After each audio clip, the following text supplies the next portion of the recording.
નમસ્કાર, સમાચારો સાથે હું છું જયેશ। એજન્ડા એટ 9 માં આજે સૌપ્રથમ વાત કરીશું અમિત શાહના ગુજરાત પ્રવાસની। આખરી ગુજરાત પ્રવાસે અમિત શાહ છે અને તેમના મહત્વપૂર્ણ કાર્યક્રમો પણ આયોજિત કરવામાં આવ્યા છે। મોડી સાંજે ગુજરાત પહોંચશે અમિત શાહ અને ₹651 કરોડના વિવિધ વિકાસ કાર્યોનું લોકાર્પણ અને ખાતમુહૂર્ત શાહના હસ્તે થવાનું છે।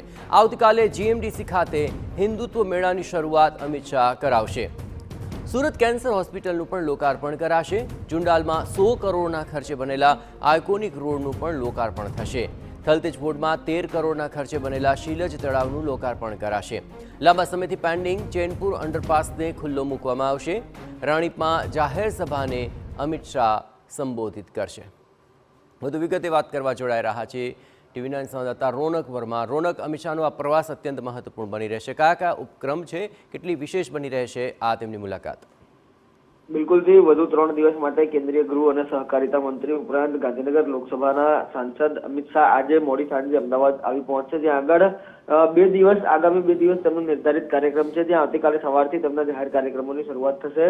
અમદાવાદના જીએમડીસી મેદાન પર આયોજિત હિન્દુ આધ્યાત્મક મેળાની શરૂઆત છે તેમના હસ્તે કરવામાં આવશે અને ત્યારબાદ સુરત તેઓ પહોંચશે, જ્યાં આગળ કેન્સર હોસ્પિટલનું જે લોકાર્પણ છે તેઓ દ્વારા કરવામાં આવશે। આ ઉપરાંત પરત તેઓ અમદાવાદ આવશે અને અમદાવાદમાં ગાંધીનગર લોકસભા મત વિસ્તારમાં આવતા જુદા જુદા જે વિસ્તારો છે, જેમાં સાબરમતી અને રાણીપ સહિતના જે વિસ્તારો છે તેમાં જાહેર કાર્યક્રમો છે તેમાં તેઓ ભાગ લેશે। ન માત્ર એટલું, પરંતુ રેલવેના પણ જે કરોડના કાર્યો છે તેનું લોકાર્પણ છે તેમના હસ્તે થવા જઈ રહ્યું છે।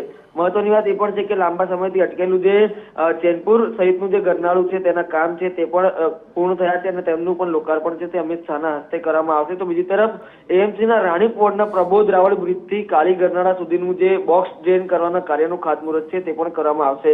આ ઉપરાંત સાંજે 4:30 કલાકે રાણીપ ખાતે એક જાહેર કાર્યક્રમમાં પણ તેઓ ભાગ લેશે, જ્યાં આગળ હાજર લોકોને તેઓ દ્વારા સંબોધન કરવામાં આવશે અને ત્યારબાદ અંતિમ કાર્યક્રમ તેમનો યોજાશે, જ્યાં આગળ થલતેજમાં તૈયાર કરવામાં આવેલું જે રમતગમતનું સંકુલ છે તેનું પણ લોકાર્પણ કરવામાં આવશે।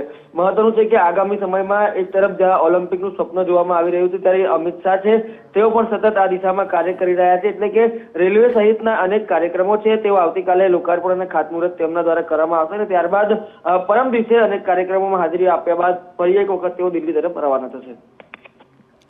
આવા રોનક તમામ ગતિવિધિઓ પર આપ નજર રાખતા રહેજો। તો આજ સાંજે અમિત શાહ આવી પહોંચશે અને આગામી દિવસોની અંદર આ તમામ મહત્વપૂર્ણ ખાતમુહૂર્ત અને લોકાર્પણ તેમના હસ્તે સંપન્ન થશે।